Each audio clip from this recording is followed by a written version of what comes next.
খোয়াই জেলায় শুরু হয়েছে বিকশিত কৃষি সংকল্প অভিযান। 29 মে থেকে 12 জুন পর্যন্ত চলা এই অভিযানে কৃষকদের আত্মনির্ভর করতে নানা কর্মসূচি নেওয়া হয়েছে।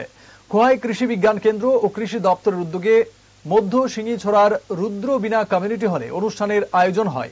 উপস্থিত ছিলেন কৃষিমন্ত্রী রতনলাল নাথ, জেলা সভানেত্রী অপর্ণা সিংহ রায় ও সমাজসেবী অনুকূল দাস। কৃষিমন্ত্রী জানান, রাজ্যের 864টি স্থানে কৃষি সচেতনতা সভা হচ্ছে।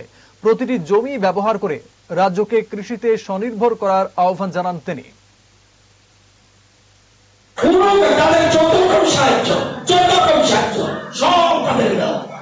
কিষাণ সম্মান নিধি কর কোটি কোটি টাকা ত্রিপুরাতে দিচ্ছে, সারা দেশে দিচ্ছে, এখনো ঠিক আছে। তাদের আহ্বান অন্নদাতা কৃষক, তারা ভগবান।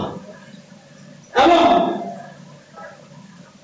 দুটা এরা স্ট্রাইক করে না, যারা সরকারি কর্মচারী ডিসেম্বর মাসের শেষের দিকে ছুটিতে যায়, আরেকদিকে নিজের সুরক্ষা। এটা হলো অন্নদাতা ভগবান। আমি সবাইকে বলব, খাওয়ার আগে আমি কখন আমাদের প্রচন্ড ধার্মিক, আমি শ্রদ্ধা করে বলতেছি, আমরা ভগবান ভগবান কন, আমি জমি চাইেন না, ফসল মরুভূমি গুরুত্ব অন্নদাতা কৃষকদের দিচ্ছি। এই কালের মৌসুমে সারা দেশে চলছে, আমরাও শুরু করেছি।